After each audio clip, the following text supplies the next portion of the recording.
Hello bachcho, let's read the given question, and the question states that two coils required 20 minutes and 60 minutes respectively to produce same amount of heat energy when connected separately to the same source. If they are connected in parallel arrangement to the same source, the time required to produce same amount of heat by the combination of coils will be dash minute.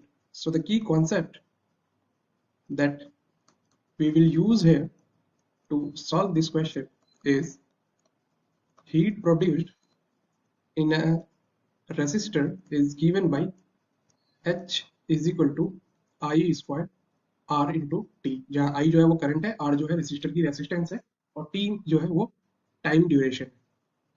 और इस heat को हम लोग इस form में भी लिख सकते हैं V square divided by R into T।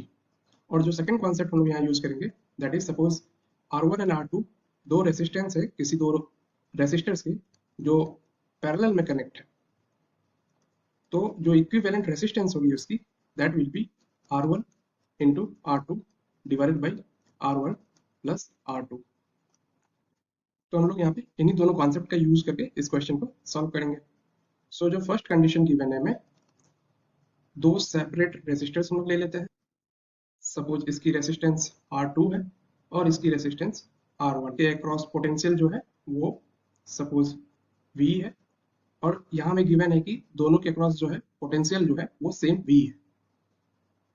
तो सपोज हीट जो रिलीज हो रही है T टाइम के लिए फर्स्ट वाले केस में इसको हम लोग कंसीडर कर लेते हैं T1, और हीट जो रिलीज इस वाले केस में होगी उसको हम लोग कंसीडर कर लेते हैं T2।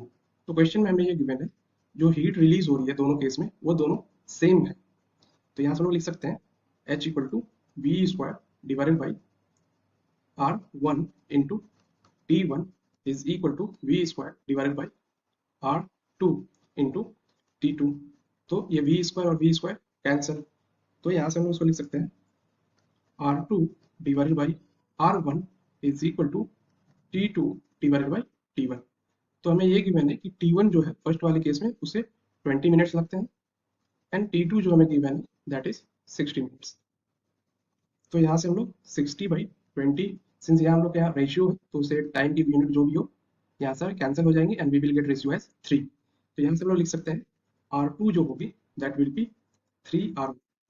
अब हमें ये गिवन है ये जो दोनों इंडिविजुअल रेसिस्टर है इनको पैरेलल में कनेक्ट कर दिया जाता है और पोटेंशियल सेम रखेंगे, तो इसकी जो टाइम इक्विवेलेंट होगा means same amount of heat produce करने में कितना टाइम लगेगा।